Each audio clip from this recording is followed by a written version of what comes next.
امریکہ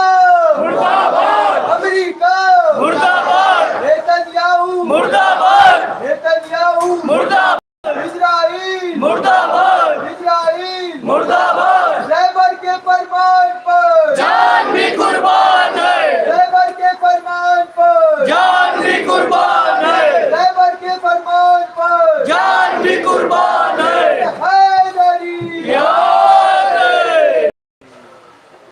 تو ہمیں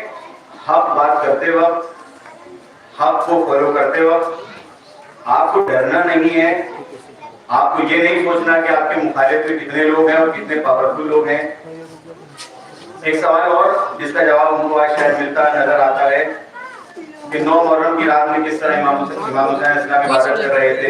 آج رہبر کی فوٹو ہمارے سامنے آئی تھی کچھ دن پہلے ہی شاید، جس میں وہ بااطمینان قرآن مجید کی تلاوت کر رہے تھے، اور جس طرح بھی بات ہوئی کہ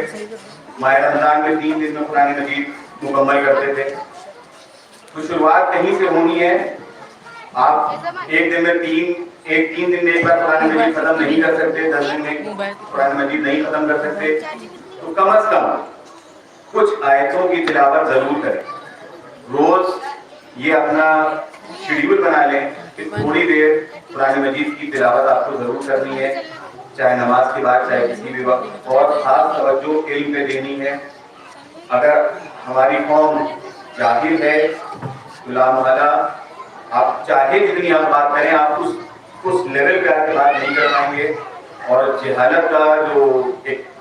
قرض ہے، جو ایک پرابلم ہے، وہ جب ہی دور ہو سکتی ہے جب آپ لوگ اپنے اندر سے کھانے، چاہے جس بھی عمر میں ہو۔ یہ میری ایک ایڈوائس ہے آپ سب کے لیے کہ جس بھی عمر میں ہو، جس بھی کام کو کر رہے ہو، اگر آپ کی پڑھائی نہیں بھی چھوٹ رہی ہے تو بالکل پڑھائی کو کہیں بھی کمپرومائز نہ ہونے دیں۔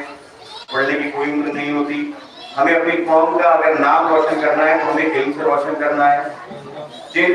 ائمہ طاہرین کو ہم مانتے ہیں، جن کو فالو کرتے ہیں، ان میں سے، ان کے ساتھیوں میں سے شاید کبھی کوئی بھی جاہل نہیں تھا۔ تو اگر آپ کو اپنے امام کو، اپنے وقت کے امام کو خوش کرنا ہے، اپنے وقت کے امام کے لیے زمین ہموار کرنی ہے، اگر آپ چاہتے ہیں کہ ہم اپنے وقت کے امام کے ظہور کے بعد بھی ان کے ساتھ رہ سکیں،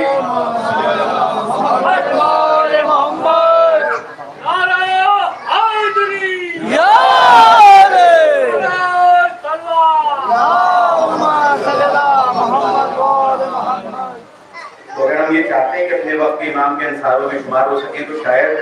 میں ایک جاہل آدمی، میں اس چیز کو بہت زیادہ نہیں بتا سکتا، مولانا صاحب اس بات پر روشنی ڈالیں گے کہ شاید ہم ان کے لشکر میں شمار نہ ہو پائے اگر ہم خود جاہل ہوں، کیونکہ جب وہ اس لیول کی بات کریں گے تو شاید ہماری سمجھ سے اوپر کی بات ہوگی۔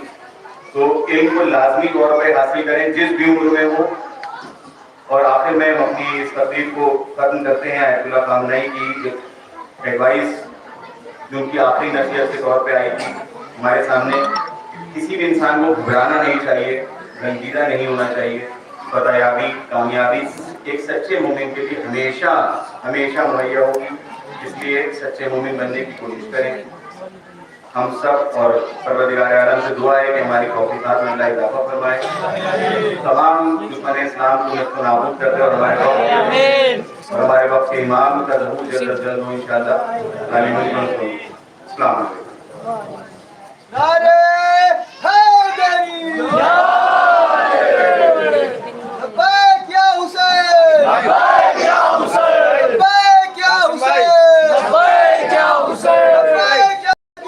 لبیک یا مہدی، لبیک یا مہدی، لبیک یا مہدی، لبیک یا مہدی، لبیک خامنئی، لبیک خامنئی، لبیک خامنئی، لبیک خامنئی، لبیک یا سستانی، لبیک یا سستانی، لبیک یا سستانی، لبیک یا سستانی۔ اب میں بنا کسی تمہید کے گزار ہوں جناب اسد نصیر آبادی صاحب سے کہ وہ آئیں، خراج عقیدت پیش کرے،